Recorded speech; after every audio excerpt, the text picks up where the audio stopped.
Good morning. Kagagaling ko lang sa church. Bumili ako ng suman. Taal ng suman. Ito hiling ko lang to.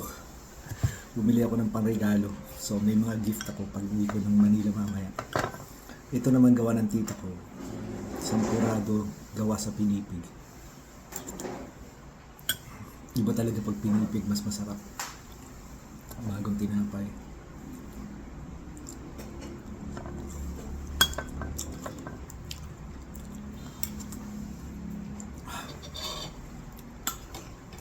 Masarap din yung champurado na kain ko sa Bora.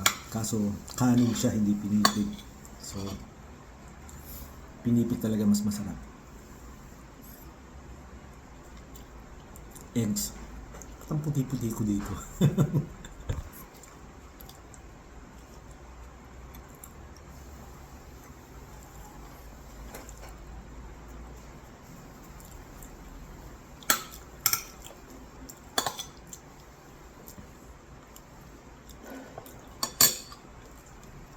Alat.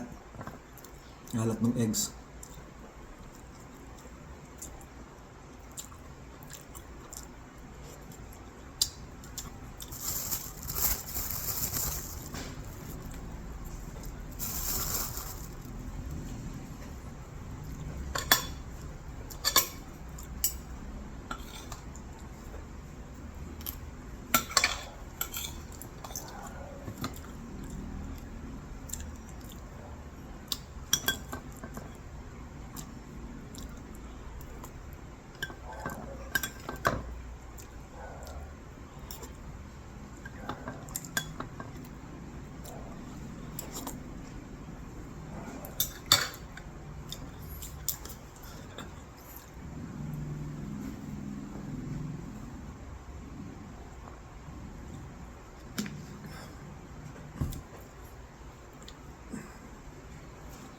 Carnivore diet, biging carb diet.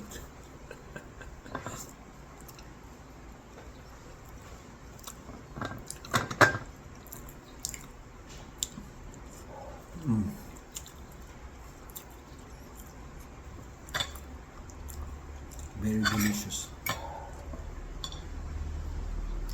So, piyesta ngayon ni San Martin.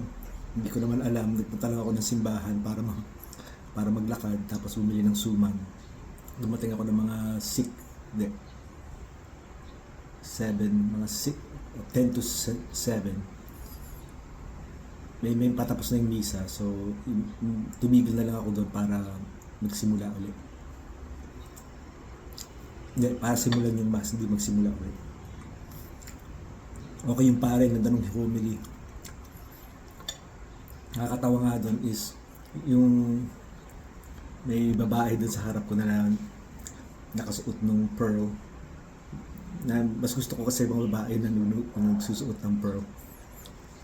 Tapos iniisip ko sa sarili ko, may mga tinanong ako sa mga kaibigan, sa tita ko na ano mas gusto nyo, pearl, or pinapili ko pearl or diamond. Kaya pinipili nila diamond.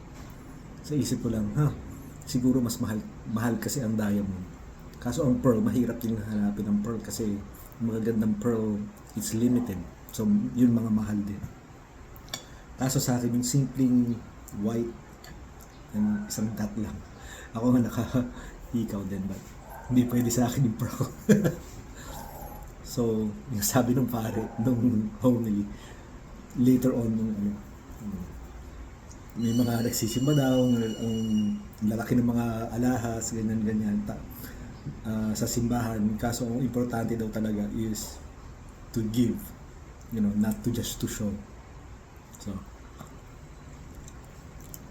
nakakaano lang na, yun yung homily na iniisip ko na bago nagsimula yung church, yung mass.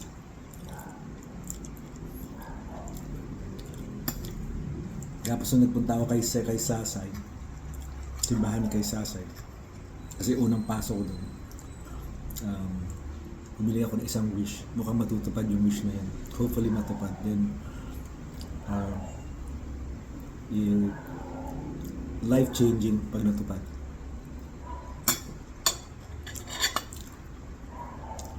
Except tong asin. Alat.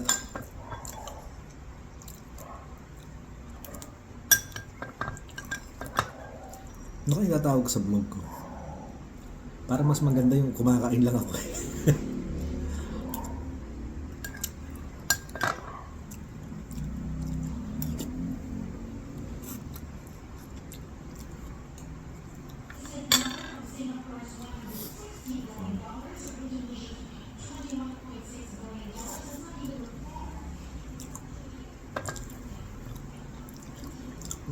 Problema kaya itong camera ko.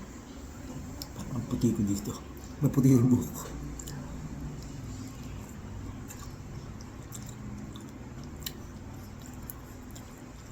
So, kumain na ako ng suman. So, hindi ko napapakita kung paano kumain ng suman. Suman sa taal, hindi mo na kailangan ng isaw-saw sa asukal kasi matamis na.